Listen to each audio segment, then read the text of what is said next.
Good morning, everyone. Good morning. My name is Burt Flannery, and just for a little bit of background, I'm a former mathematician and a management consultant. Today I've travelled in from the other side of the West Midlands, from near Kidderminster and Stourbridge, though I don't actually originate from that area, though I've lived there for 40 years. I actually come from the land of the Prince Bishops. Now, some of you will know where that is, and for those of you who don't, I'll just mention that it's actually County Durham. And I mention it because you may feel that it gives me some credence to talk about today's subject, which is why religion is in decline. Now, I should tell you why I'm here. Clearly, I'm here to talk about that particular subject. But there's a little bit more to it than that. I'm here because nothing in this world upsets me more than cruelty. Particularly cruelty to children and animals. And because of that, I do various talks. I do lots of these talks. And all the donations I receive are all given to relieve suffering of children and animals. In addition to that, I've also written this book, which is called What's God Got to Do with It? The subject of today's talk is an extract from this book, by and large. The book, incidentally, costs £9.95, and it's also available on Amazon. All the proceeds from the book are again donated to various children's charities and animal charities. The book costs £9.95. If anybody is interested in buying one, see me afterwards. If anybody simply wants to donate to an animal or children's charity, the book comes free. Right, the subject. Oh, before I get to that, I should just thank you. This is the very first Probus Club I'll ever have spoken to. Though I've written to 40 Probus Clubs, only 2 have responded. This is the first one. I'm grateful for that because it suggests to me, I hope I'm right, it suggests to me that this is a club that has within it a spirit of free inquiry. Many places, as soon as you mention the word religion, particularly in our age demographic, will disappear faster than a division of Italian tanks. So, I appreciate that. I should also tell you that some of the things that I say to you might perturb you. In fact, you might even get upset. If you do, that's okay. Tackle me afterwards with some heavy questioning, and I'll be happy to answer. So it's about why religion is in decline. When I go through the talk, I will mention from time to time certain quotations from sometimes gifted people, sometimes absolutely brilliant people. Like, for example, I might mention Woody Allen, who said, if there is a God, he's an underachiever. Now, bear in mind, Woody Allen also said that his wife was very immature. He said, whenever I have a bath, she comes into the bathroom and sinks all my ships. So, I will mention certain quotations. Most of the quotations I mention will be of some of the world's greatest intellects, because they impinge on this particular subject. So, let's kick it off. Is religion in decline? Well, there's no doubt that it is declining on a rather rapid basis.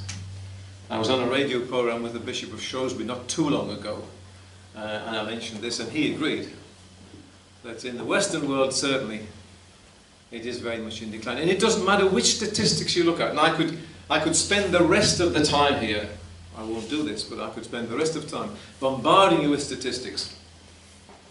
You can look at the latest UK survey the UK census, I should say, and it will show you that it's in decline. You can look at the British Social Attitude Survey, and it will show you that it is in decline.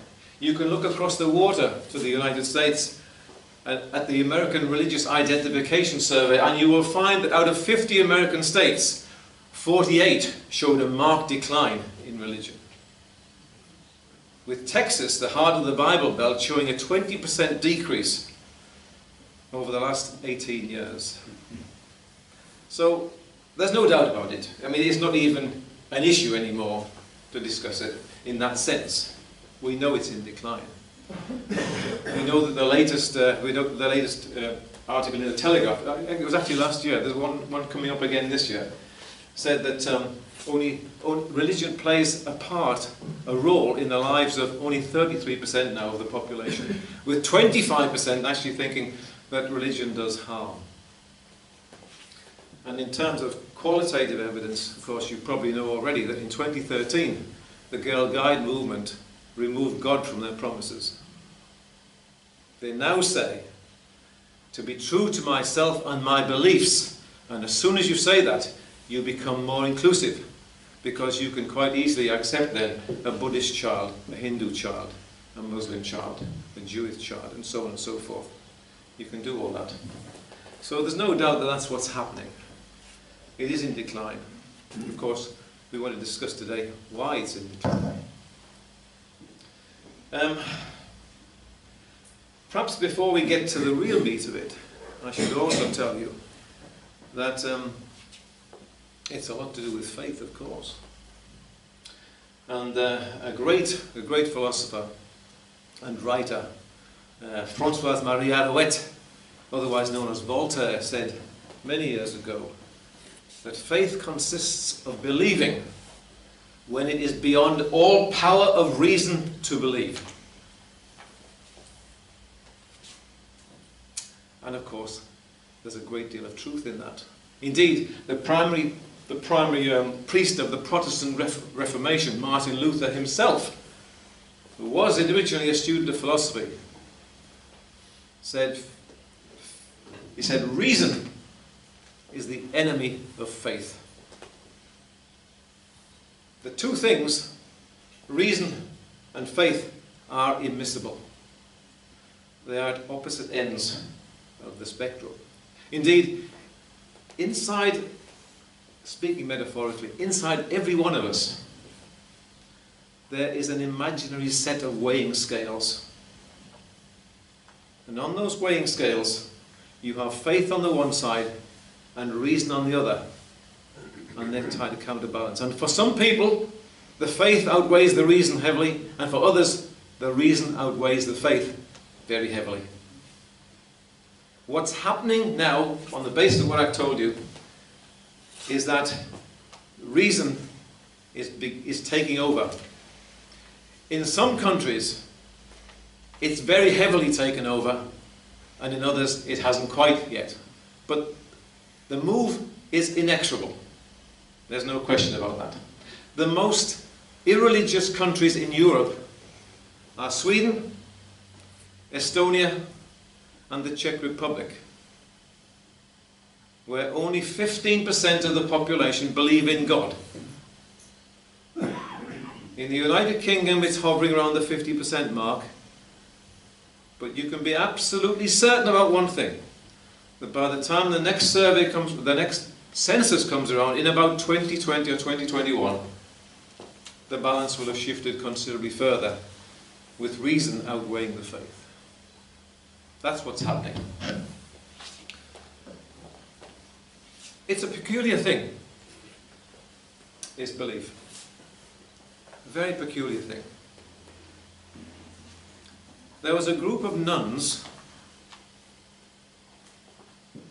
who actually would never take a bath without their bathrobes on. And when asked why would they do that when no man could see them, and the response from them was, but you're forgetting about the good God. So in other words, the nuns saw the deity as a kind of peeping Tom who had the omnipotence to see through walls, but who was completely confounded when it came to a bathrobe.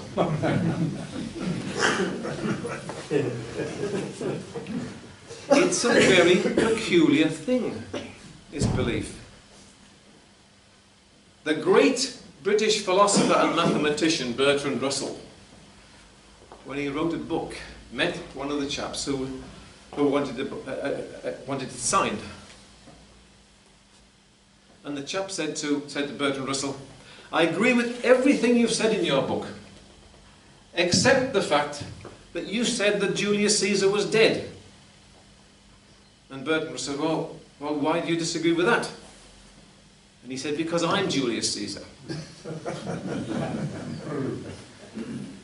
Belief is a very peculiar thing. We have to try to rationalize these things rather sensibly. Belief isn't absolute. We all have our beliefs. But it's not absolute because it's a function of when and where you were born. If you were born in Greece during the age of antiquity, you would have believed in the gods of Olympus. And if you were born in Bronze Age Scandinavia, you would have believed in the gods of Valhalla. And if you were born in large swathes of India, you would believe in Brahman. And if you were born during the height of the Aztec Empire, you would have believed in Huitzilopochtli. There's nothing absolute about it. It just so happens that if you were born in Western Europe in the last 1500 years ago, you would have been told to believe in God. And that's what you would do. So there's nothing absolute about it. Of course, the intelligentsia over the centuries have long realized this. They've long understood this. The great Roman philosopher and writer Lucius Annaeus Seneca said in the 1st century CE, religion is regarded by the common people as true, by the wise as false, and by the rulers as useful. Around 1800 years later, Napoleon said something very similar when he said, "Religion is excellent stuff for keeping the common people quiet." And Napoleon was a devious little devil, brilliant general, but a devious devil. He invited the Catholic, after the dreadful French Revolution, he invited the Catholic Church back into the fold after they'd been persecuted by Robespierre and his henchmen. He invited them back into the fold. During, it was the 1801 Concordat with the Catholic Church, and he invited them back in, and he made use of them. He made use of the church to his own ends. Rulers regarded as useful. So there's a bit of background. So why has religion declined in the way I claimed? Well, there are lots of reasons. One might be schisms and controversies over things like gay marriage, ordination of women bishops, disqualification of divorcees from remarriage in church, or certain churches. It may be something to do with contraception, particularly in AIDS-ridden countries. And perhaps most of all, the abhorrence of the paedophilia scandals, which we know about in recent years, from the last century onwards,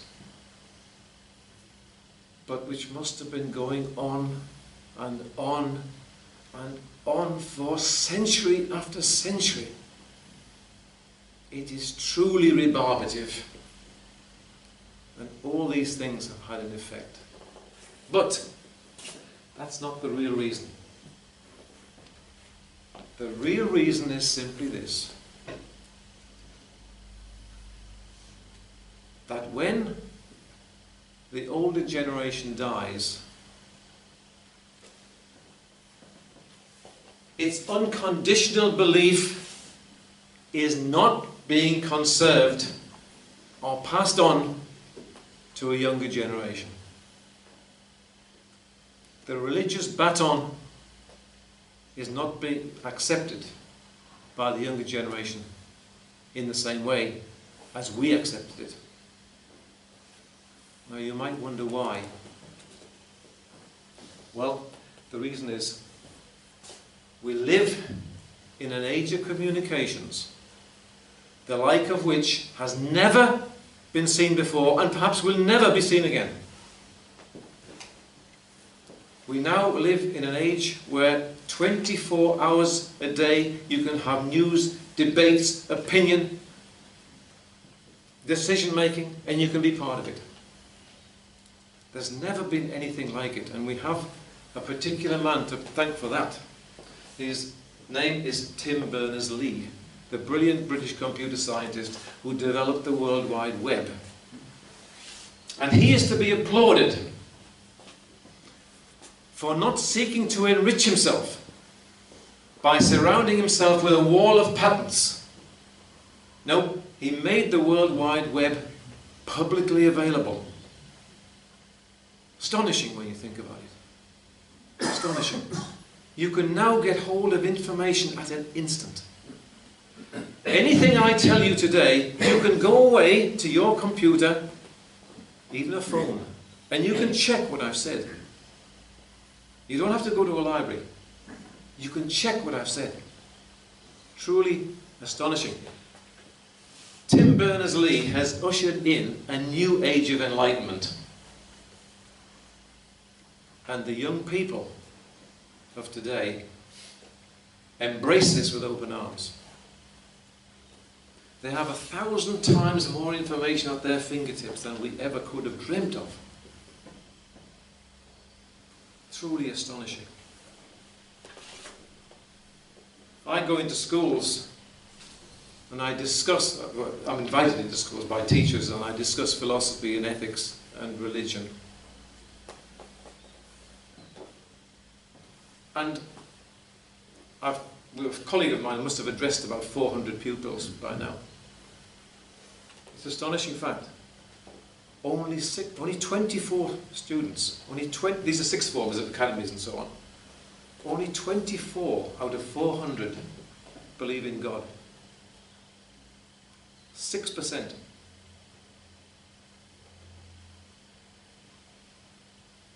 The explanation is that the whole subject has been opened up now to free inquiry, to critical review.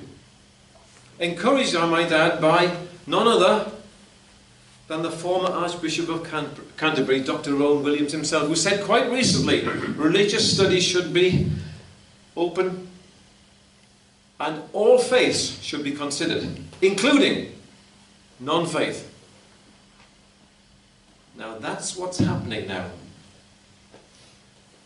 These young people are looking and delving and researching into an open book now. For example,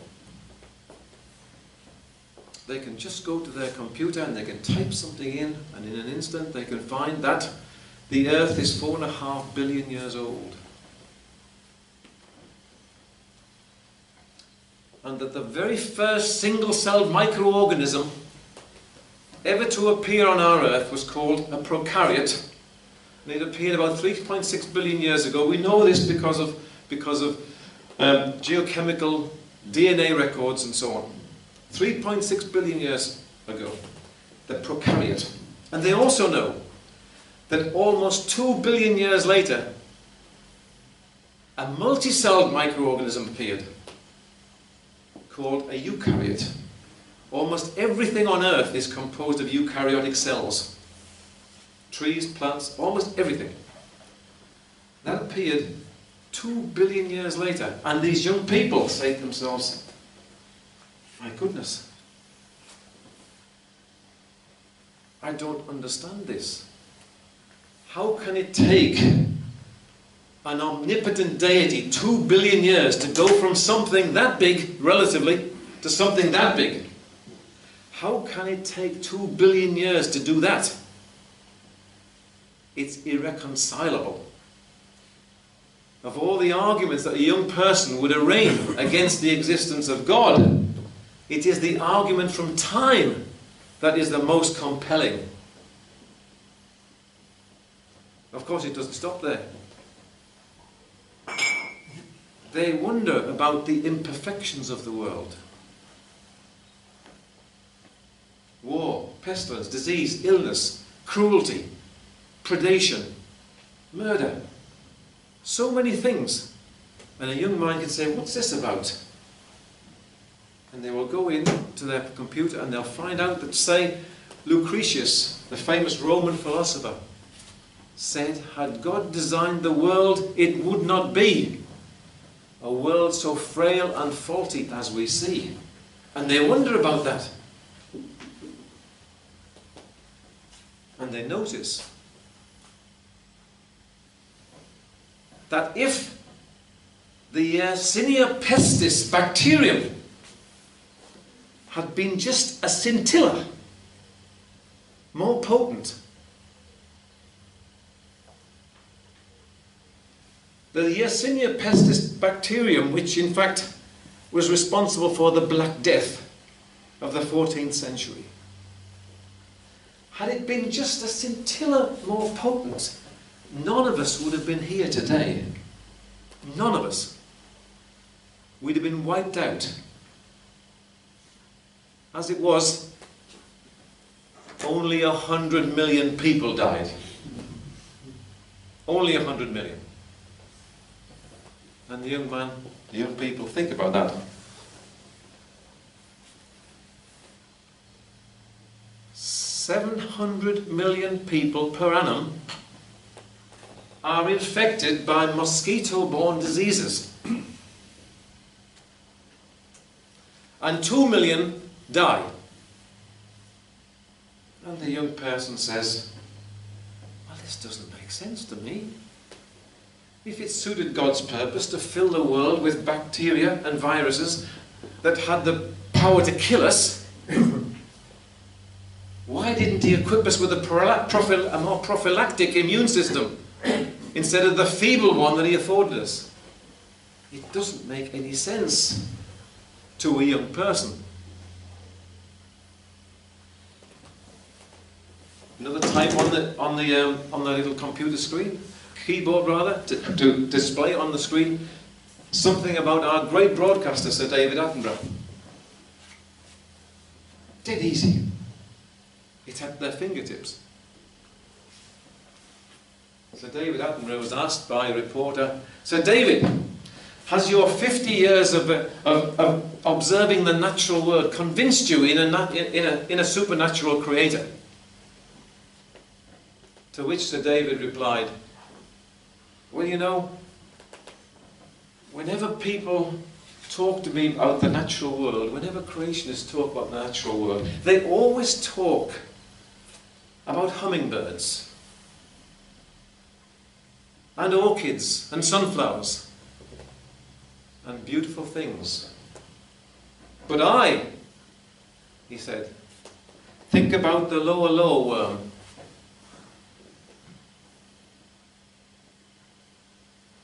Which is boring through the eye of a boy sitting on the bank of a river in West Africa. And it is going to make him blind.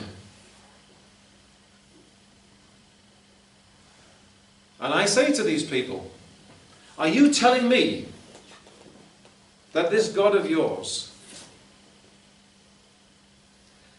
who looks after each one of us individually, and who is all merciful, could think of no other way for this worm to live than in the back of an innocent child's eyeball, Because if you are, that doesn't seem too merciful to me.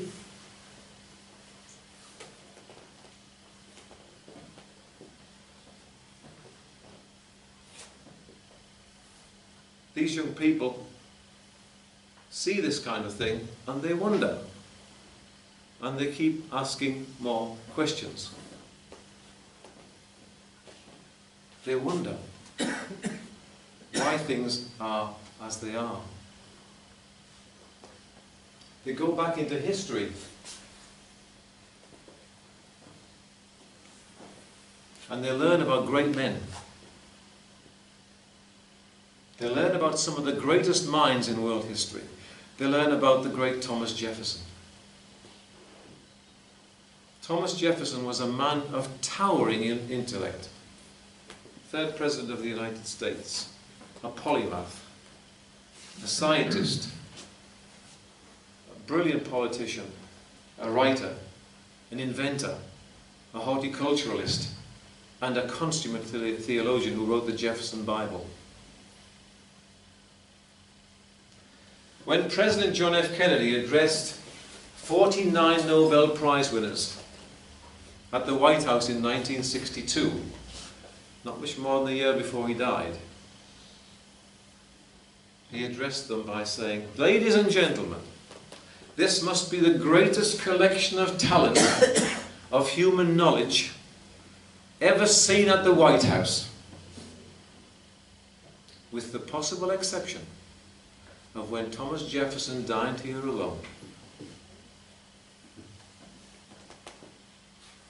He said by the time Jefferson was 32 years old, he could calculate an eclipse, he could survey an estate, he could tie an artery, he could plan an edifice, he could try a cause, he could break a horse and dance the minuet. Jefferson was one of the great intellects. It was Jefferson who said, "Fix reason firmly in her seat." This is what the young person sees this. "Fix reason firmly in her seat, and call to her tribunal every fact, every opinion. Question with boldness even the existence of a God, because if there be one, he would more approve the homage of reason than of blindfolded fear."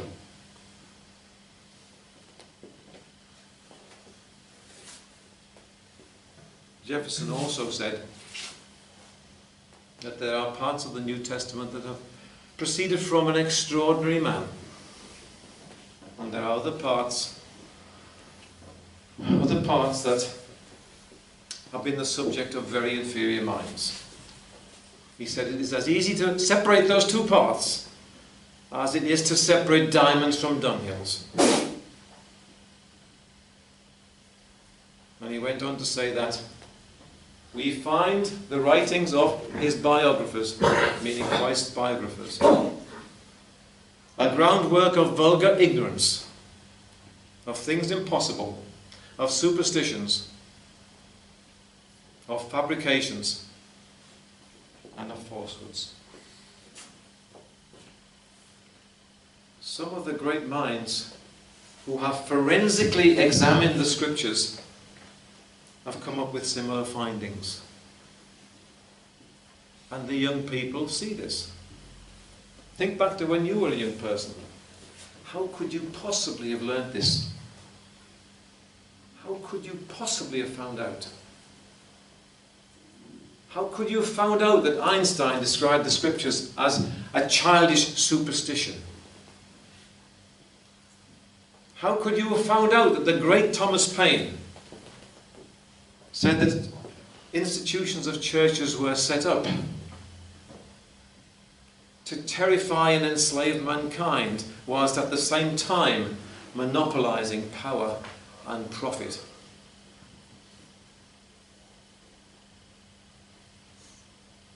How could you find out that the greatest biologist of the 19th century, T.H. Huxley,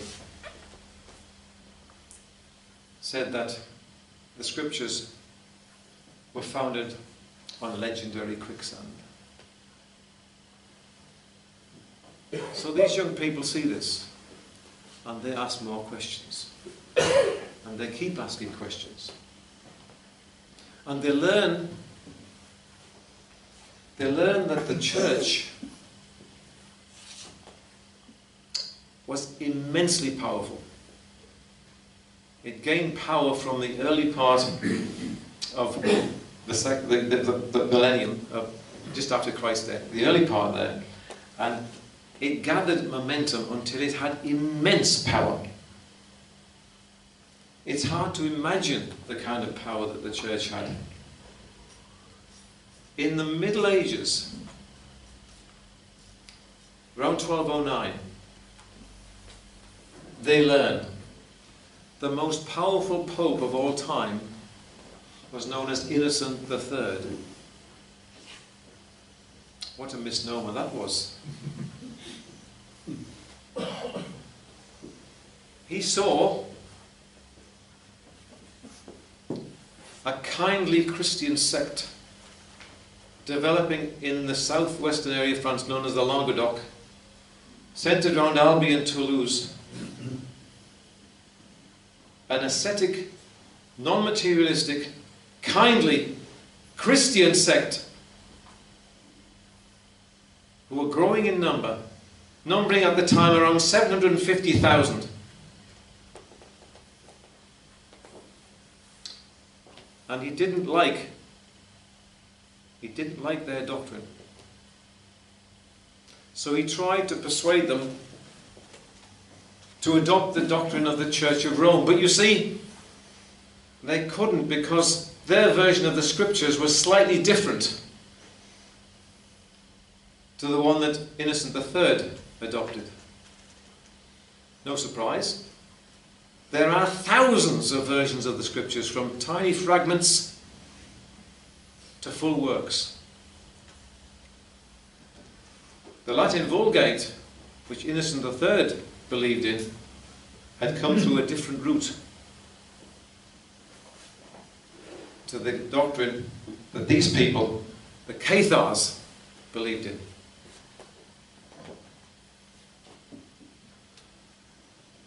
There are so many different routes when you look at Scripture. The King James Bible you might think of as a definitive version, but it's not. It's just a version. It's different from the Geneva Bible. It's different from the Luther Bible. It's different from the Tyndale Bible. Different from the Wycliffe Bible, the Great Bible, the Bishop's Bible, Matthew's Bible. They're all different because they've all taken different routes from various parts of Scripture. And the Scripture that these Cathars believed in was an older version of Scriptures than Innocent III's. They believed in something called the Septuagint, which goes back to the 3rd century BC, effectively, and beyond. That's what they believed in. But he couldn't persuade them. He tried, but he couldn't persuade them. So he instigated the Albigensian crusade against them. And over a 20-year period, he extirpated every Cathar. There are no Cathars in the world today. 750,000 of them were slaughtered. For a doctrine? You kill people for a doctrine? When someone disagrees with your doctrine, you debate with them, you discuss with them, you enter into a discourse, you use the power of the pen, not the sword. When the papal armies tore down the gates of Béziers, they killed 20,000 men, women and children in a single day. For a doctrine?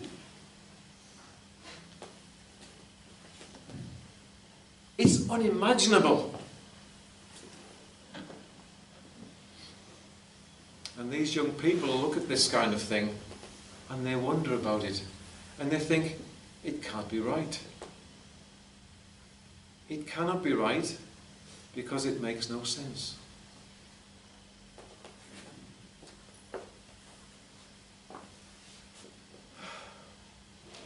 The great British philosopher I mentioned already, Bertrand Russell, said, "A good world needs knowledge, kindliness and courage. It does not need a regretful hankering after the past, or a fettering of the free intelligence by words uttered long ago by ignorant men." And young people see that, and they wonder about it. Now, I'm conscious of the time, it's 22. I've got a lot more to say, but I don't want to lock the doors and keep you in. I'll stop here only for this reason. I want to give you a chance for questions. If there are no questions, I'll carry on. I've got so much more I can tell you. But I'll stop there and let's just have a few questions if you like. I might even ask you a question, but let's just do that, and then I will carry on, as I say, if necessary. Anybody got any questions? The one at the back there. Yes. What you said is very interesting. But what is it you're driving at? What is the conclusion of this? Well, the conclusion, the conclusion is I'm explaining why religion is going in one particular direction. No problem with that. Right? That's what I'm getting at. I suppose a secondary aspect was to point out the fact that young people now having very inquiring minds. And whereas when I was a boy I was told what to think, you can't tell a young person that now. Very true. You can't. You think of your grandchildren. I do. Yeah, you can't. Yes. They'll come back at you with another question. Yes. And that's what I'm getting at. But where's it all leading? I think it's, well, where it leads to is interesting. I mean, it looks as though it's leading towards what Bertrand Russell said. Right? It looks as though it's going towards a world that is predicated on kindliness and courage. But it'll take some time to get there. Or cruelty. Well, exactly. But he's saying that because we are a cruel primate. There's no question about that.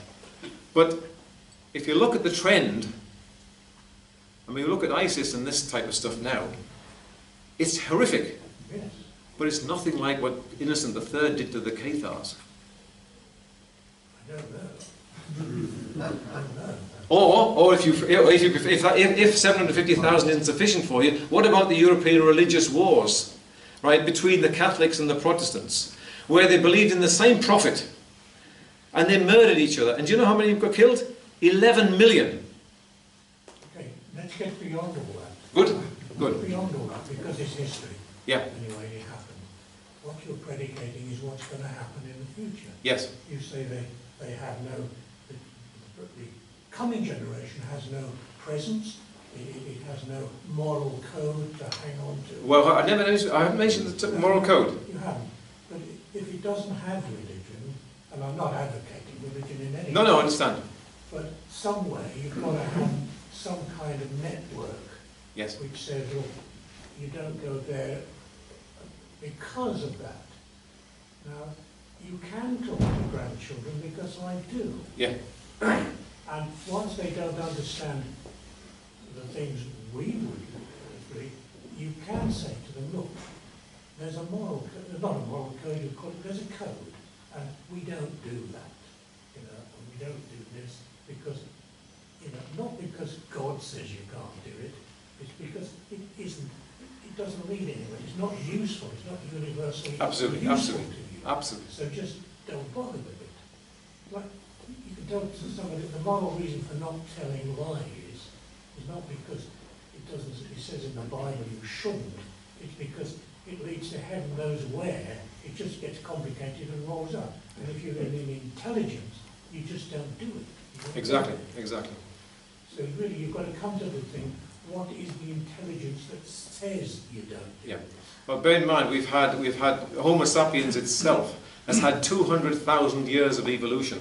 And it has learned in that 200,000 years the kind of things that you're talking about there. Precisely, and that's what you've got to get to. That's right. That's what's happening. What is the kernel in the head? That's what's happening. That is what's happening. And if you look at what John Stuart Mill said, the great British philosopher of the 19th century, he said that what we are really looking to, if we have to have a religion, is one religion. The religion. Don't call it a religion. Yeah, well, he called it that. He called it that. Yeah. He just said, let's have a religion of kindness. That's what he called it.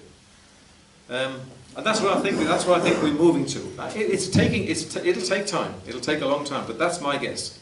That's my guess. What about the rise of Islam? It's a very violent religion at its fundamentalist stage and is causing enormous problems, and it's infiltrating the West. It is. It is a great problem.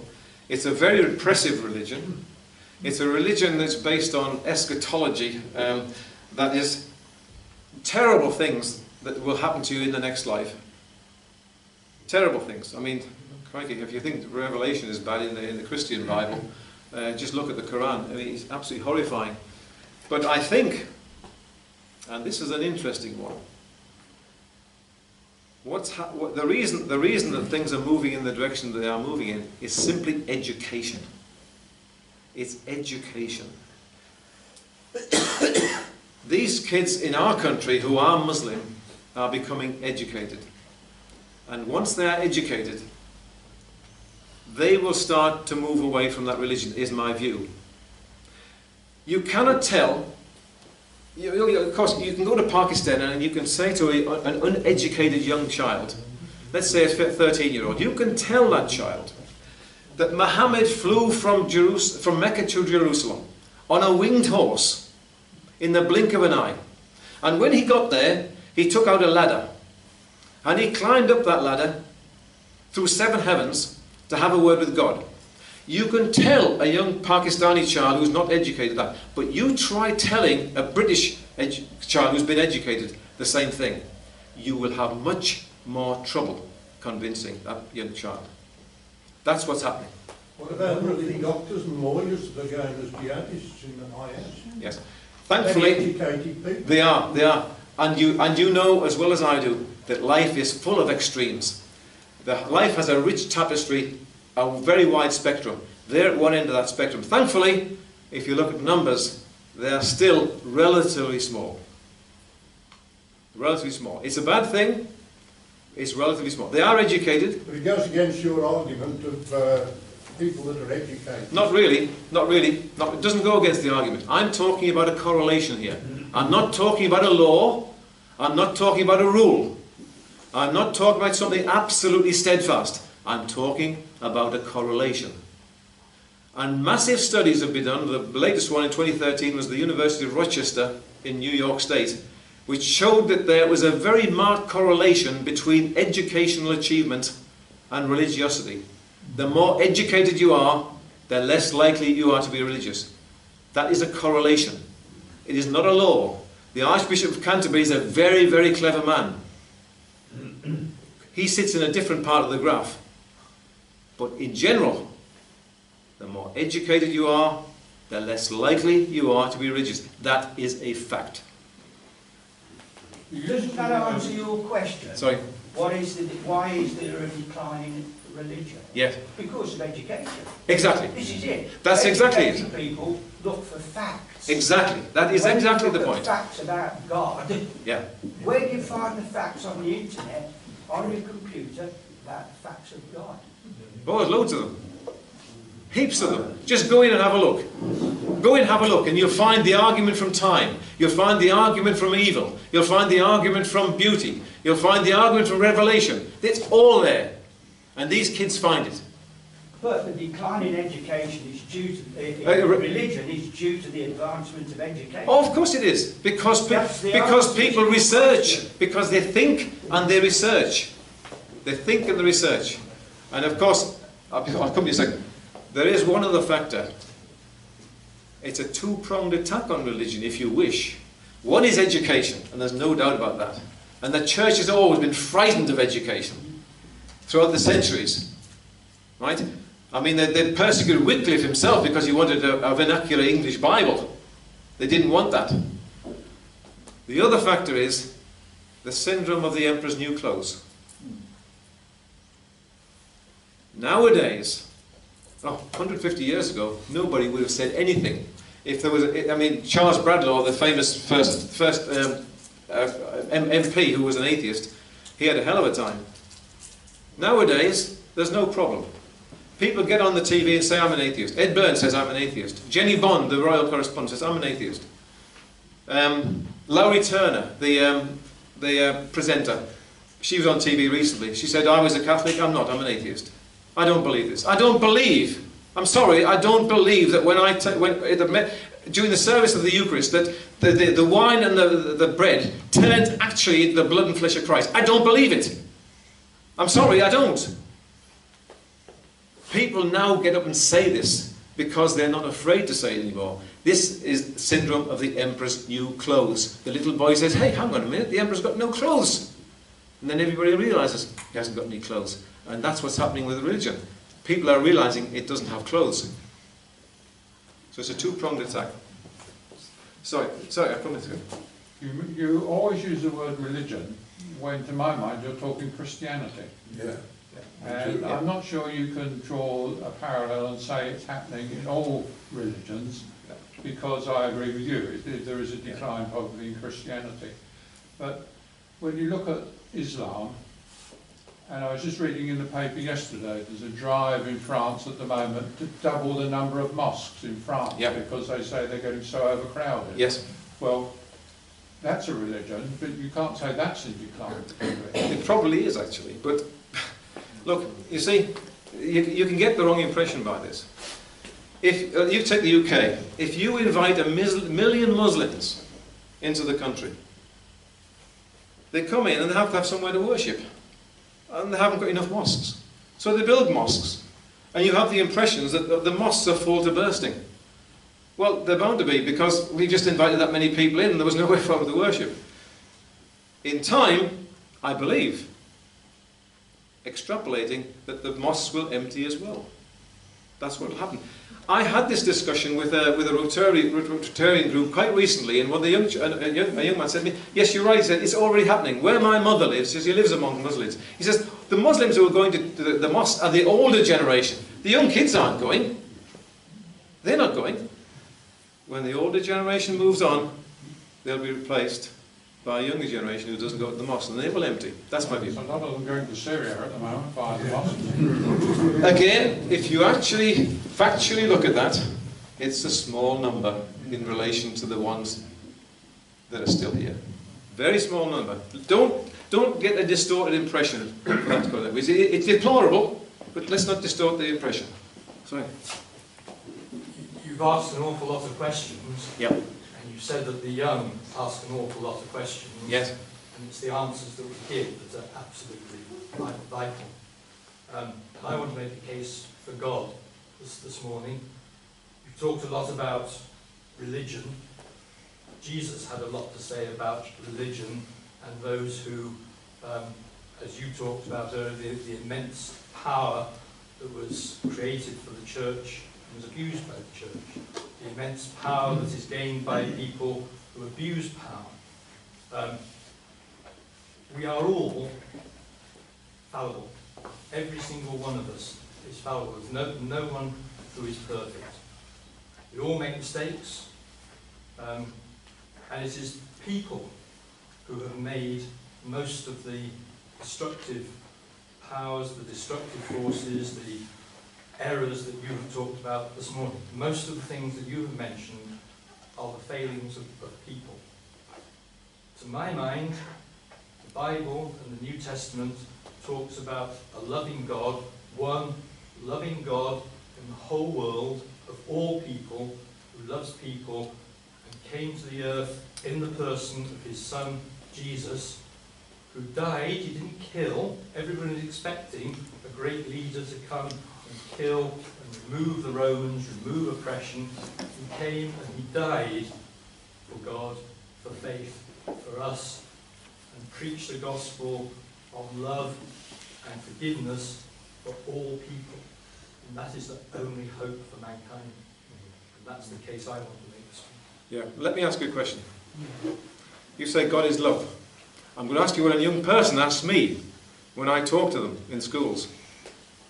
So if God is love, tell me, where was the love when the Aztec priests were plunging their razor-sharp obsidian knives into the breasts of their sacrificial victims to tear out their hearts? Where was the love there?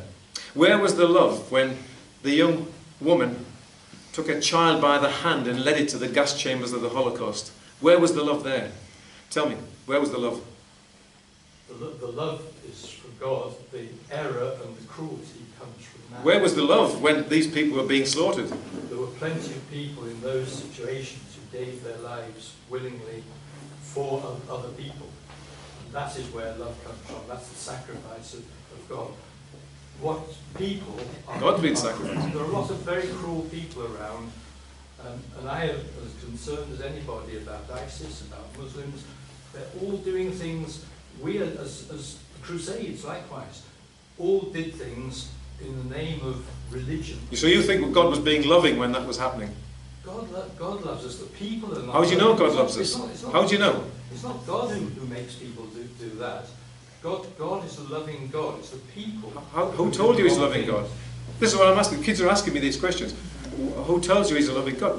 How do you know he's a loving God? Because I read the Bible, and because you mentioned also about people believing what they're told to believe. You talked about the ancient Greek gods. I taught ancient Greek, and I taught about the ancient Greek gods. People used to ask me at school, "Sir, you're a Christian. Do you believe in the Greek gods?" And I said, the Greek gods, the Greeks had a great spirituality. They needed to believe in a supernatural power of overriding force. They got it wrong because they didn't know of Jesus. But if you have faith, and I'm talking about faith, not religion now, if you have a faith and you believe and you trust God, the experiences that you have actually confirm the love of God. Well, you can see where your weighing scales are on this one, can't you? I can see where that. Yeah. I know through experience. Do you actually think there's something called vicarious redemption then, do you? Called what, sorry? Vicarious redemption. You think that Jesus died to save us all. I do. What did he save us from? Saved us from ourselves, from sin. Ourselves. From ourselves and from sin. He saved us from sin. Saved us from sin. Do you think? So you actually think? This is a question I was asked by a young student. So you actually think that Jesus actually his dying saved anybody? Saved us all. You think so? Now, do you not think that? You believe and trust in him. So if I did something that was really, really bad and meant I had to go to prison for 30 years, right? Do you think that somebody could stand up and say, "Oh, I'll take the rap for him. Don't send him to prison. I'll go instead." It's happened. You think that should happen? You think that? Well, I'll tell you what I think. That is morally unjust, completely and utterly and it would not be allowed. It would not be allowed. But only Jesus can do it. And also, what kind of loving father would do that to his son? It was himself who came in his own person and suffered death for us. He came down. Yeah. Well, you can see the questions I'm being asked here by kids, aren't you? Yeah. You can see the questions, can't you? I can see the questions, Right. but it's a question of faith and trust and belief. Yeah. I want to make the case for God this morning. Well, that's fine, and you are absolutely entitled to do so. Absolutely entitled to. Yeah. Wonderful. Wonderful. It achieved what I wanted it to achieve, and that was stir people up this morning. Just ask one question, if I may. Sure. You're saying reason and intellect can be quite opposite to the other side, as it were. How would you explain that when an intellect like... Microphone, please. What are you saying? I was just asking when... Switch it on.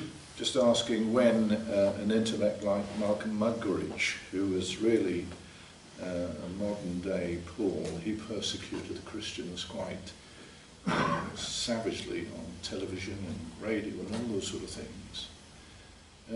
He goes on a journey that Saul made and Paul made, and something happens to him, irrespective of his religion. and education and intellect, that something changed him. Mm. Can you accept that? Absolutely, absolutely. It just doesn't happen very often. And if he's having, it's all right talking about revelation and so on. It's not my revelation. I'm not talking about revelation. Well, okay, but I thought that's what we were getting at with his change. It was there's some revelation there. Yeah. Yeah. But more generally, of course, you will always get those extremes. You're bound to.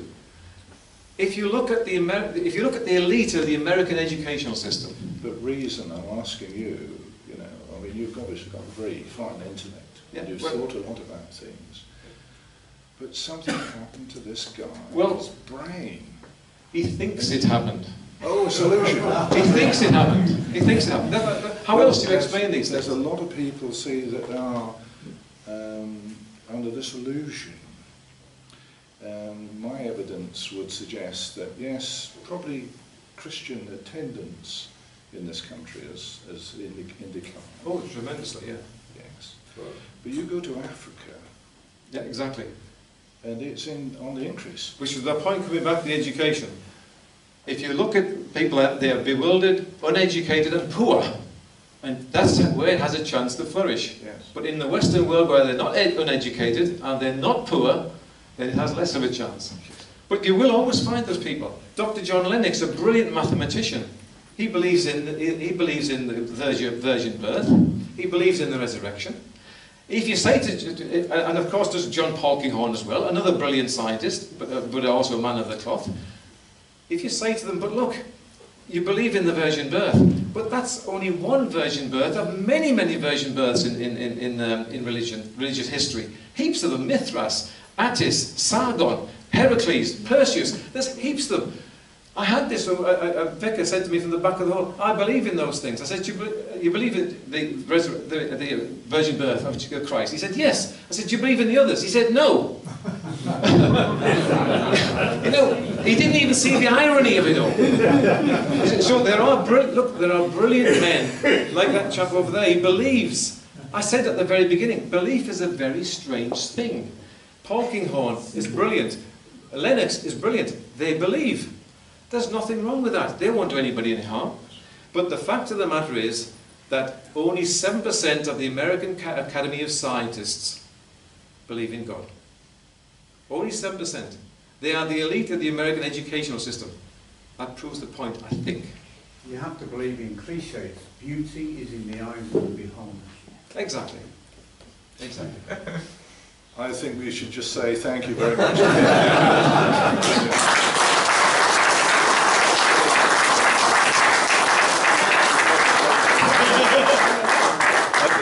I'll be back again if you will.